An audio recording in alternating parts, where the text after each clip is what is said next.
لقمان نے اپنے بیٹے کو نصیحت کی، یا بنیا ان تک فی شک من الموت، بیٹا اگر تمہیں موت کے بارے میں شک ہے، مرنے کے سلسلے میں شک ہے، تو پھر فرفع عن نفسک النوم، بیٹا تو اپنے آپ سے نیند کو دور کر لے۔ اگر موت میں شک ہے تو نیند کو اپنی ذات سے دور کر دے، نیند نہ آنے دے، اپنے آپ کو نہ سونے دے۔ وَلَن تَسْتَطِيعَ ذَلِكَ، بیٹا تم یہ نہیں کر سکتے کہ تو اپنے آپ کو اپنی ذات سے نیند کو ختم کرے، یہ تمہارے اختیار میں نہیں ہے۔ وَإِن كُنتَ فِي شَكٍّ مِّنَ الْبَعْثِ، اگر تمہیں مرنے کے بعد دوبارہ اٹھنے کے بارے میں، پھر سے جی اٹھنے کے بارے میں بروز قیامت شک ہے، تو پھر فَادْفَعْ عَن نَفْسِكَ الْانْتِبَاهَ وَلَن تَسْتَطِيعَ ذَلِكَ، تو بیداری کو اپنے سے دور کر لے، ایسا کرے کہ بیدار نہ ہو، نیند ہمیشہ ہو، تو نہ نیند ہمارے اختیار میں ہے اور نہ بیداری۔ حضرت لقمان نے فرمایا کہ فَإِنَّكَ إِذَا فَكَّرْتَ عَلِمْتَ أَنَّ نَفْسَكَ بِيَدِ غَيْرِكَ، ان چیزوں میں تم نے دقت کی ہوگی تو تم اس نتیجے تک پہنچ سکتے ہو کہ تمہاری ذات، تمہاری جان، تمہاری روح کسی اور کے ہاتھ میں ہے، وہ تمہیں سلاتا ہے، وہ تمہیں نیند سے اٹھاتا ہے۔ یہ انتباہ ہے انسان کے لیے، یہ نیند مثال موت ہے، یہ بیداری مثال بعثت ہے، دوبارہ جی اٹھنا قیامت کے دن، اس کی مثال ہے۔ حضرت لقمان نے فرمایا وَإِنَّمَا النَّوْمُ بِمَنزِلَةِ الْمَوْتِ، بیٹا یہ جو نیند ہوتی ہے یہ موت کی مثال ہے، یہ مانند موت ہے، گویا انسان مرا ہے، کسی حد تک روح کا رابطہ جسم سے رہتا ہے لیکن روح نکل چکی ہوتی ہے، نیند میں ایسا ہوتا ہے۔ وَإِنَّمَا النَّوْمُ بِمَنزِلَةِ الْمَوْتِ وَإِنَّمَا الْيَقْظَةُ بَعْدَ النَّوْمِ بِمَنزِلَةِ الْبَعْثِ بَعْدَ الْمَوْتِ، اب جو نیند کے بعد تو بیدار ہو جاتا ہے، یہ قیامت کے دن دوبارہ جی اٹھنے کی مثال ہے۔ ہر شب ہمارا سونا یہ موت کی مثال ہے، اور ہر صبح ہمارا جاگنا، نیند سے دوبارہ اٹھنا، یہ قیامت کے دن، مرنے کے بعد قیامت کے دن دوبارہ اٹھنے کی مثال ہے۔ یہ بات قابل بیان تھی، قابل عمل تھی، ائمہ کی تعلیمات کے مطابق تھی، اس لیے پانچویں امام نے اسے نقل کیا حضرت لقمان کی زبان۔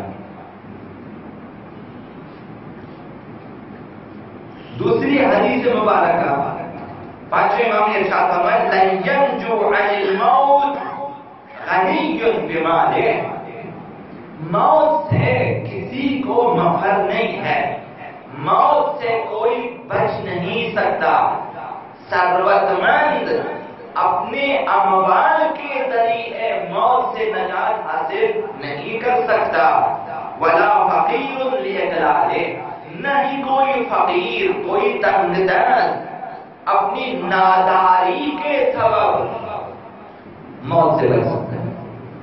فقیر و غنی یکساں ہے مرنے میں، مالدار بھی مرے گا، فقیر بھی مرے گا، موت دونوں کے لیے ہے، صحت مند کے لیے بھی ہے تو بیمار کے لیے بھی، بادشاہ کے لیے بھی موت ہے، رعایا کے لیے بھی موت ہے، آقا کے لیے بھی، غلام کے لیے بھی، موت سب کے لیے۔ کل نفس ذائقۃ الموت، ہر نفس نے، ہر روح نے، ہر جان نے، ہر جاندار نے موت کا ذائقہ لینا ہے، چکھنا ہے اس ذائقے کو کہ موت کا ذائقہ کیسا ہوتا ہے، بالآخر اسے چکھنا ہے اور موت اسے اپنے ساتھ لے جائے گی۔ جو اسے چکھے گا فرشتہ موت اسے اپنے ساتھ لے جاتا ہے۔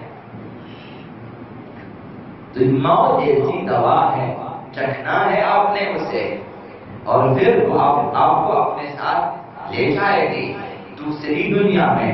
آپ اس دنیا سے منتقل ہو جائیں گے دوسری دنیا میں، ایک اور عالم ہے۔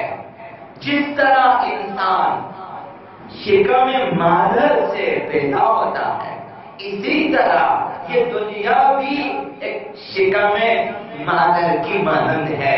یہاں سے انسان دوبارہ متولد ہو جاتا ہے تیسری دنیا میں۔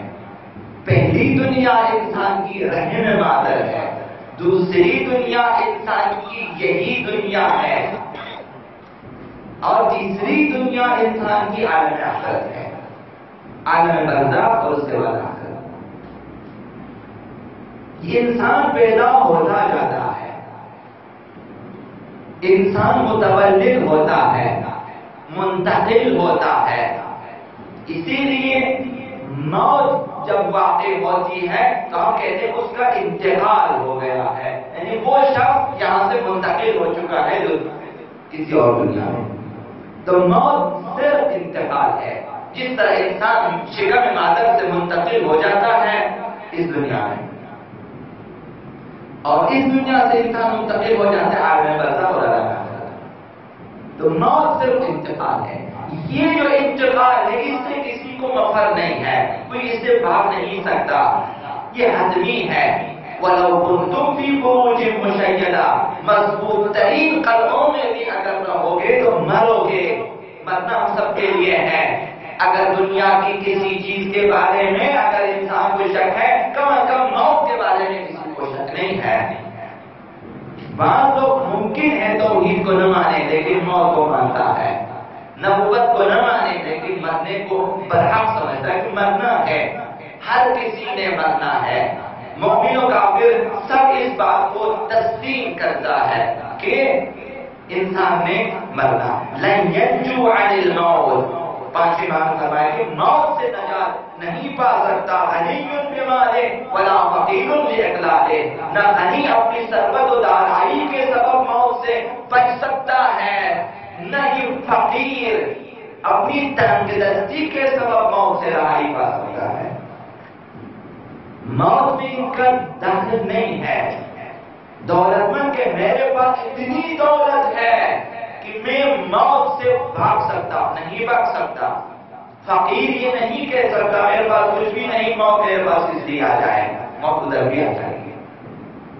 تو موت سب کے لیے ہے، اس لیے فرمایا کہ اکثروا ذکر الموت، پانچویں میں نے فرمایا جب مرنا ہے برحق ہے تو پھر زیادہ سے زیادہ یاد رکھو موت کو۔ اس کا فائدہ کیا ہوگا کہ انسان صبح و شام مرنے کو یاد رکھیں، جب سو جائے نیند آنے لگی تو آپ یہ تصور کریں کہ میں مر رہا ہوں، جب بیدار ہو جائیں تو شکر خدا بجا لائیں کہ خدا دوبارہ زندگی دی مجھے، شکر کریں۔ تو موت کو یاد رکھیں، مرنے کو جی اٹھنے کو یاد رکھیں۔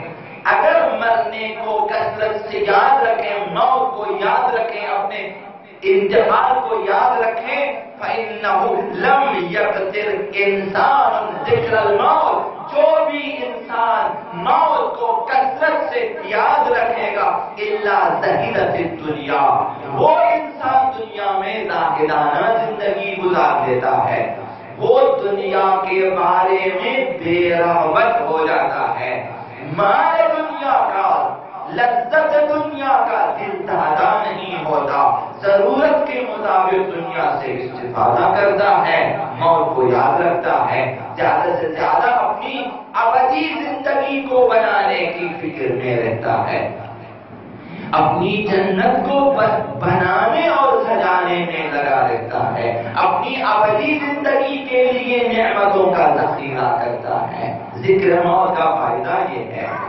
کہ ہمیشہ موت کو یاد رکھیں، انسان زیادہ سے زیادہ وابستہ نہیں رہے گا دنیا سے. موت کو یاد کرنے کا یہ نتیجہ ہے، یہ فائدہ ہے. ورنہ اگر موت کو فراموش کر دیں، ہر چھوٹی سی چھوٹی چیز اور ہر چھوٹی سی چھوٹی لذت سے انسان وابستہ ہو جاتا ہے. ایمان، اعمال، اخلاق سب کچھ دنیاوی لذتوں کے لیے فنا کرنا. اگر موت کو بھول جائیں تو انسان دنیا کے دلدل میں اس طرح پھنس جاتا ہے کہ اسے کسی چیز کا خیال نہیں رہتا.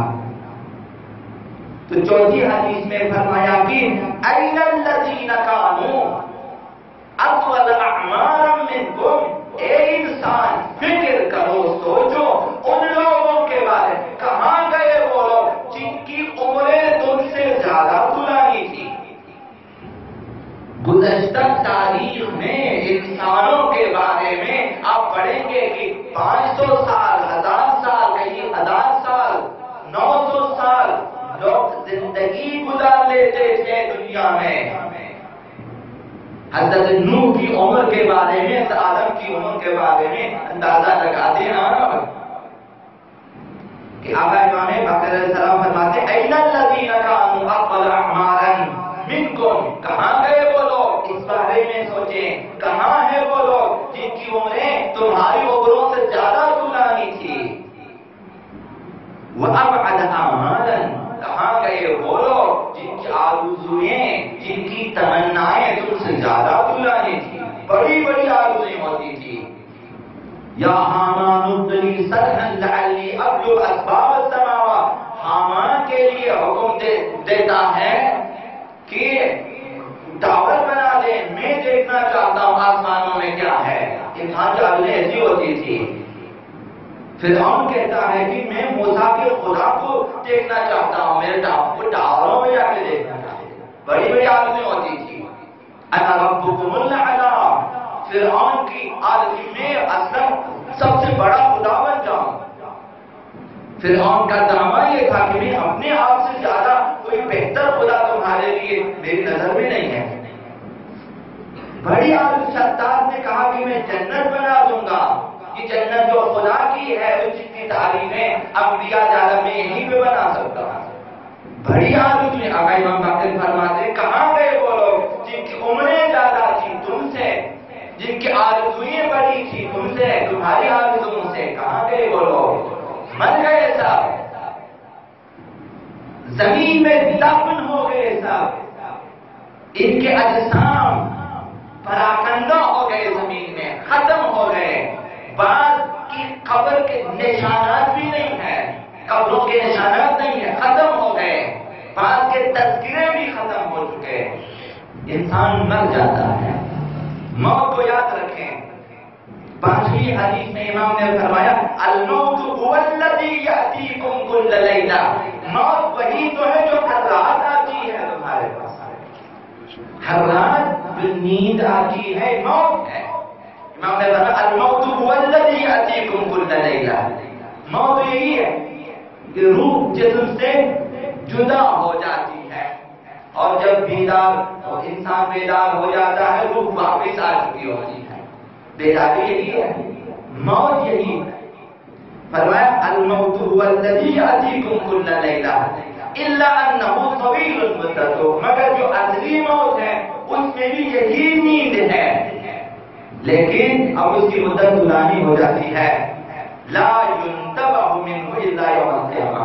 خداوند پھر مکمل روح کا رابطہ جسم سے ختم کر دیتا ہے. اب انسان بیدار ہوگا قیامت کے دن. آخری نیند لمبی ہو جاتی ہے، انسان سو جاتا ہے. قرآن مجید میں احادیث میں ایسی باتیں آئی ہوئی ہیں کہ جب ہم قرآن مجید میں آیا کہ جب کسی کو ہم مارنا چاہتے ہیں موت تو ہم اس کی روح کو وہیں پر روک دیتے ہیں، اب وہ دوبارہ نہیں. جن کو ہم دوبارہ دنیا میں زندہ رکھنا چاہے اس کی روح کو واپس بھیج دیتے ہیں، پھر جسم کے ساتھ اس کا تعلق دوبارہ بحال ہو جاتا ہے، پھر وہ جی اٹھتا ہے. فرمایا کہ موت وہی نیند ہے جو ہر روز میں آتی ہے. چھٹی حدیث میں امام نے فرمایا ان المؤمن یبتلی بکل بلیہ، بعض لوگ اب دنیا میں کہ موت پر حق ہے، مرنا ہے، لیکن اسلام میں خودکشی حرام ہے، خودکشی ناجائز ہے، اپنے آپ کو قتل کرنا ناجائز ہے، نہیں اپنی جان بچانے کے لیے دوسرے کو قتل کرنا۔ محارب اپنی جگہ، جو حملہ وہ الگ جگہ، اگر آپ کو مجبور کر دے کہ آپ اسے قتل کریں ورنہ میں آپ کو قتل کروں گا، تو اپنے آپ کو بچانے کے لیے دوسرے کو قتل کرنا جائز نہیں ہے کہ آپ کو پیسہ قتل کریں۔ باقی چیزیں آپ اگر مجبور کریں، آپ روزہ کھا سکتے ہو، کسی کو مار سکتے ہو، چوری کر سکتے ہو وغیرہ، لیکن قتل جائز نہیں ہے کہ کسی بے گناہ کو اس وجہ سے کہ میری جان بچا قتل کر نہیں کر سکتے۔ اسی طرح اپنا قتل بھی اسلام میں حرام ہے۔ خداوند متعال اجازت نہیں دیتا کہ خودکشی کریں، خودکشی حرام ہے، فعل حرام ہے، ناجائز ہے۔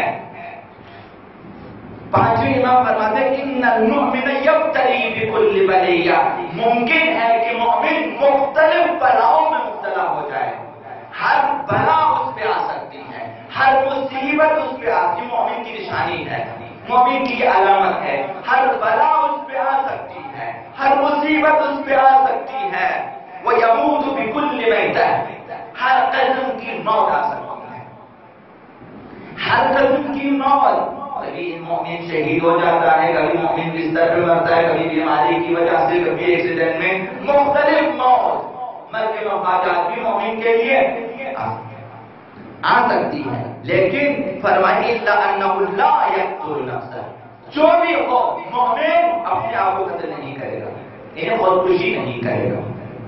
ممکن ہے بلائیں آ جائیں، ہجوم آئیں، بلائیں مصیبتیں، تنگ دستی ہے تو، بیماری ہے تو، مختلف قسم کے آزمائشیں مومن کے لیے ممکن ہے آ جائے، ممکن ہے کہ مختلف قسم کی موت انسان کے لیے آ جائے، میدان جنگ میں آپ مر جائیں، گھر میں مر جائیں، پانی میں مر جائیں، ہوا میں مر جائیں، مختلف موت ہے۔ امام نے کہا لیکن مومن خودکشی نہیں کرتا، خودکشی حرام ہے، خداوند متعال نے اس کی اجازت نہیں دی ہے کہ اپنے آپ کو قتل کرے۔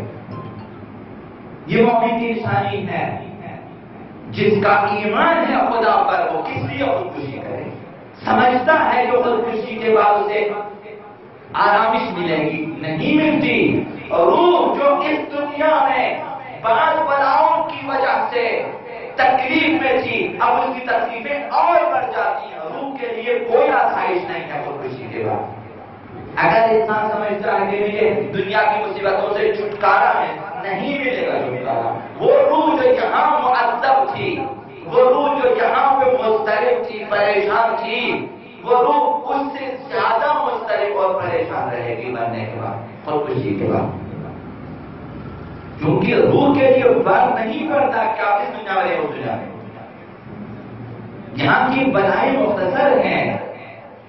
مومن ان بلاؤں پہ خودکشی نہیں کرتا، مومن خدا سے دعا کرتا ہے، مومن خدا سے اپنی امیدیں وابستہ کر دیتا ہے، مومن اپنی نجات کے لیے دعا کرتا ہے، مومن اپنی نجات کے لیے بہت کچھ کرتا ہے، خودکشی نہیں کرتا۔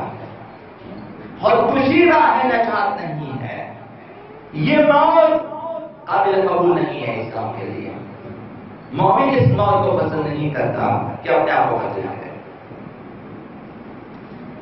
ساتویں حدیث مبارکہ میں پانچویں امام نے ارشاد فرمایا اذا بلغ الرجل 40، جب انسان کی عمر 40 سال کی ہو جاتی ہے، انسان 40 سالہ ہو جاتا ہے، 40 سالہ ہو جاتا ہے، عمر کا چلہ گزار لیتا ہے، اس وقت ایک خصوصی منادی خداوند متعال کی طرف سے آ جاتا ہے، اس 40 سالہ انسان کو آگاہ کرنے کے لیے، ناداہ مناد من السماء، جب انسان 40 سال کا ہو جائے آسمان سے خداوند متعال کی طرف سے منادی ندا دیتا ہے، دنا الرحیل فأعد له زادا، اے انسان 40 سالہ، اے 40 سالہ انسان، تمہاری موت نزدیک آ چکی ہے، کوچ کا وقت نزدیک آ چکا ہے، اب زاد راہ تیار کر لو، زاد سفر تیار کر لو، سفر طول و طویل ہے۔ اب امیر المؤمنین نے فرمایا ہیہات، افسوس ہے، افسوس، ہیہات، کس لیے ہیہات؟ عظیم المورد، جہاں جانا بہت بڑی دنیا ہے، عالم آخرت عظیم المورد، جہاں آپ جاؤ گے، ہیہات، من قلت الزاد وطول الطریق وبعد السفر، سفر طولانی ہے، زاد راہ کم ہے انسان کے پاس، عظیم المورد، زاد راہ مہیا ہے، آسمان کی طرف سے، آسمان سے خدا متعال کی جانب سے منادی 40 سالہ انسانوں کو یہ ندا دیتا ہے کہ موت نزدیک آ چکی ہے، اب زوال شروع ہے 40 سال کے بعد انسان کا، اب جوانی بڑھاپے کی طرف سفر کرتی ہے، انسان اب بڑھاپے کی طرف سفر کرتا ہے، انسان موت کے نزدیک سے نزدیک تر ہوتا جاتا ہے، اب بال سفید ہونے لگتے ہیں، اب انسان کے اعضاء کمزور ہونے لگتے ہیں، انسان کا تنزل شروع ہو جاتا ہے۔ پانچ امام نے فرمایا کہ جب آدمی 40 سال کا ہو جاتا ہے، آسمان سے منادی ندا دیتا ہے کہ دنا الرحیل، کوچ نزدیک ہے، سفر نزدیک ہے، روانہ ہونے والا ہے، فأعد له زادا، اس سفر کے لیے زاد راہ پیدا کر دو۔ کس قدر زاد راہ ہم نے مہیا کیا، کس قدر نمازیں پڑھی ہیں، کس قدر نمازیں ابھی تک قضا ہو چکی ہیں، فکر کی ہے کل کے نمازوں کو پڑھے، کل کو اگر ہماری موت آ سکتی ہے تو پھر وہ قضا نمازیں رہ جائے گی۔ رسم دنیا تو معلوم ہے آپ کو، اور آپ کی نمازوں کی فکر میں نہیں ہے، سب کھانے کی فکر میں ہے کہ آج دوجا ہے کھانا کھائیں گے، تیجا ہے جا کر ہم نے کھانا کھانا ہے، سب کھانے کی فکر۔ آپ کی نمازیں پڑھنے کوئی نہیں آتا، فاتحہ بھی بہت کم لوگ پڑھتے ہیں، ہاتھ اٹھاتے ہیں، ہاتھ کو گرا دیتے واپس چلے جاتے ہیں، رسم دنیا ہے۔ مردے کے لیے بہت کم لوگ آتے ہیں، وہ جو وارثین ہیں جن کے ساتھ اگر تعلقات ہیں انہیں خوش کرنے کے لیے آتے ہیں۔ قرآن پڑھنے والے کم ترین لوگ ہیں جو قرآن پڑھتے ہیں، وہ سارے لوگ نہیں پڑھتے، قرآن اٹھاتے ہیں، چومتے ہیں، رکھ لیتے ہیں، بعض لوگ جن کو کھول لیتے ہیں، نمبر نوٹ کرتے ہیں، رکھ لیتے ہیں، بعض لوگ پھر غلط پڑھ لیتے ہیں، بعض لوگ چند سال پڑھ لیتے ہیں، چھوڑ دیتے ہیں۔ مردے کی فکر میں نہیں، ابھی فکر کریں کتنی نمازیں باقی ہیں۔ اپنی ابتدائی بلوغت کے زمانے کی نمازوں کو یاد کریں کہ اس وقت ممکن ہے کہ بہت ساری نمازیں آپ کی غلط ہوں گی، کیونکہ اس وقت تک انسان احکام اسلامیہ سے قراءت وغیرہ سے احکام نماز آشنا ہوتے ہیں۔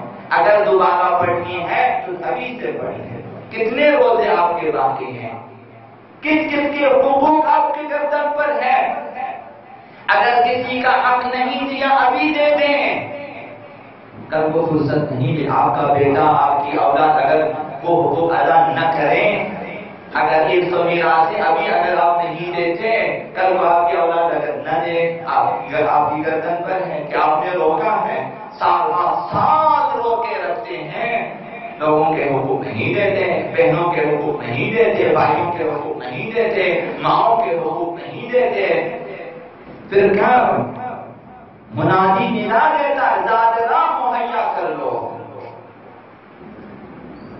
جن کے حقوق ہیں، حقوق اللہ یا حقوق الناس، جو بھی ہیں ادا کریں، اگر خمس زکوٰۃ ابھی ادا کریں، اگر واجب الحج ہے اگلے سالوں میں نہ جائیں، ابھی جائیں، اگلے سال اگر آپ نہ جا سکے، پھر اگر آپ کی اولاد نے آپ کی طرف سے حج ادا نہ کیا، پھر کون ادا کرے؟ رسم دنیا یہ ہے کہ مردوں کی فکر میں بہت کم ہے، ان کے لیے زیادہ فکر نہیں کرتے، تو ابھی سے فکر کریں۔ چھٹے امام، پانچویں امام نے فرمایا 8ویں حدیث میں لقنوا موتاکم عند الموت شہادۃ لا الہ الا اللہ والولایہ، یہ چیز ہم میں متروک ہوتی بلکہ ہو چکی، تلقین محتضر جان کنین کی حالت میں یا جس پہ موت کے آثار ظاہر ہو جاتے ہیں شہادت کی تلقین ہوتی ہے، ولایت کی تلقین ہوتی ہے، انہیں کراتے ہیں۔ ہاسپٹل میں مر جاتا ہے نہیں لے آتے ہیں، کون اس کی فکر میں کہ سلانے کی پڑھو لا الہ الا اللہ پڑھو، محمد رسول اللہ صلی اللہ علیہ وآلہ پڑھو، علی علیہ السلام کی پڑھیں، ولایت اہل بیت۔ بارہ امام کی امامت اسے تلقین کر دیں، یہ چیزیں امام نے فرمایا کہ اپنے مرنے والے کو توحید تلقین کریں، بتا دیں اسے کہ کہو لا الہ الا اللہ کے سوا کوئی خدا نہیں ہے، کوئی معبود نہیں، کوئی خالق نہیں ہے، اور پھر ولایت سکھاؤ انہیں، اہل بیت کی ولایت۔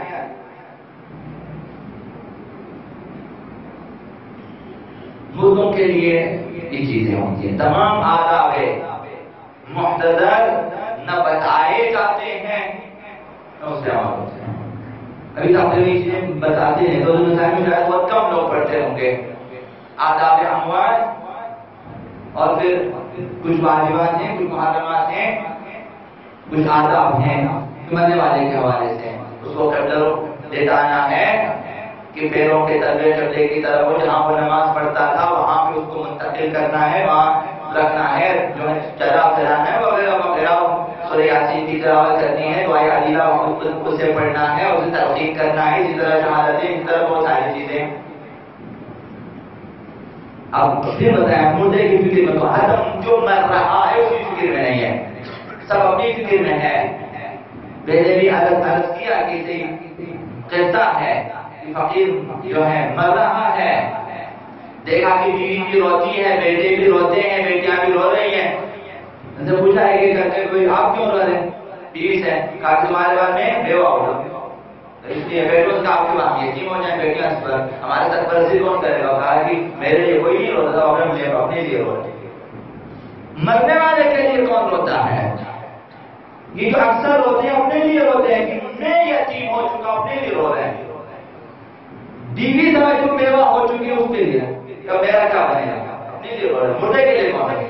فکر کریں وہ جو سفر آخرت پر روانہ ہو رہا ہے، اس کی فکر کریں کہ یہ کیسے نجات حاصل کریں۔ اس دن بھی عرض کیا آپ حضرات کی خدمت میں، بہترین کام یہ ہے قبرستان میں نماز جنازے کے بعد وہیں بٹھا دیں سب کو۔ اگر آپ کہیں کہ اس کے جو بھی آپ کسی کی گردن میں جو ہے ان کا حق ہے، کسی کا حق اس کی گردن میں سے معاف کر دیں، بہت سارے لوگ وہیں پہ معاف کر دیں گے۔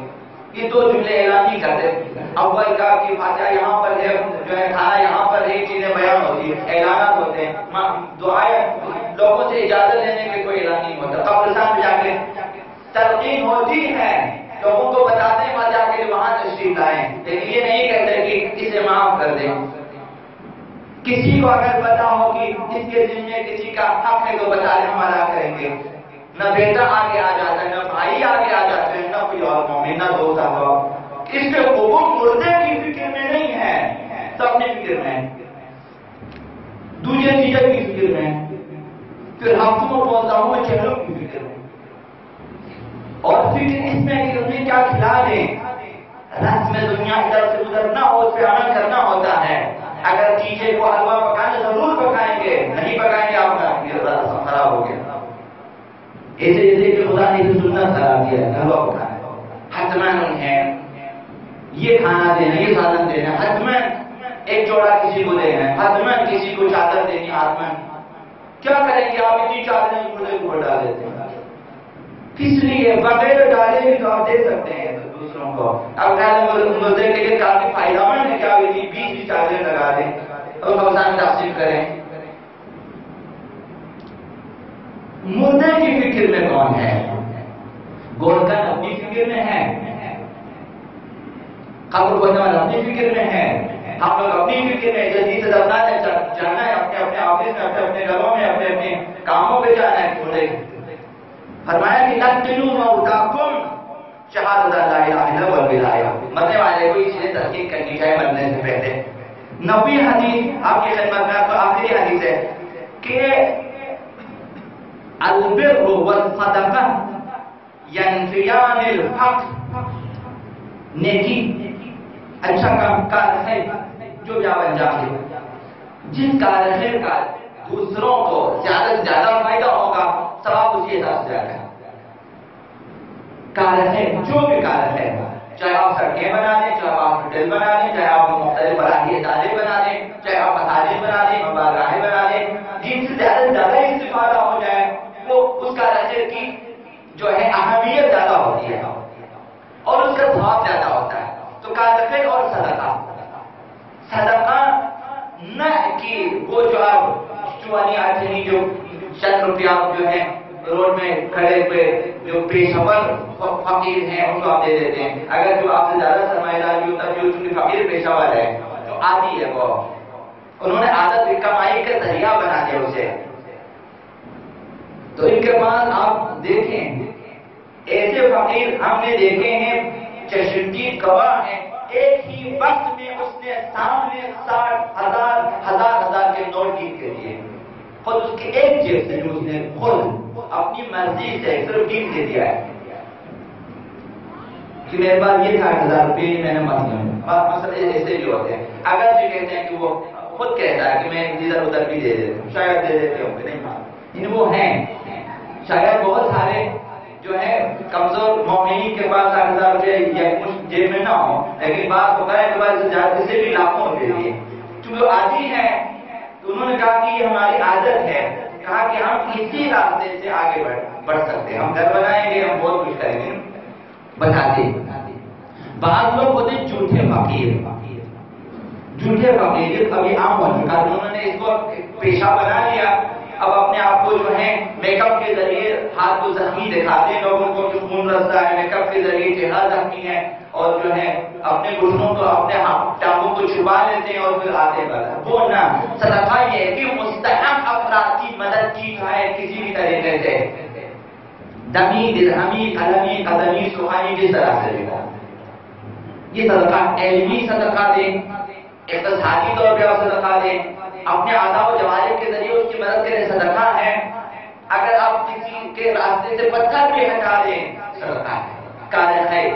تو فرمایا کہ کار خیر اور صدقہ ینفیان الفقر، تنگ دستی کو دور کر دیتا ہے۔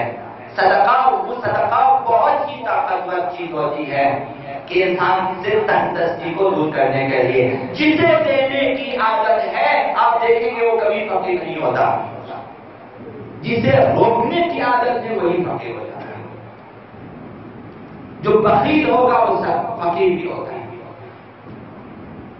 صدقہ انسان سے تنگ دستی کو دور کرتا ہے، وَيَزِيدَانِ فِي الْعُمْرِ، صدقہ اور کار خیر انسان کی عمر میں اضافہ کر دیتا ہے، وَيَدْفَعَانِ عن، یہ مہم ہے، وَيَدْفَعَانِ عن صَاحِبِهِمَا 70 مِيتَةَ سُوءٍ، 70 قسم کی موت جو کہ بری موت ہوتی ہے، 70 قسم کی بری موت سے انسان کو بچا لیتا ہے۔ صدقہ دینے والے کو بری موت نہیں مرے گا۔ مثلا ابھی ہمارے اپنے معاشرے میں ہم دیکھیں گے کہ کون سی موت بری ہوتی ہے۔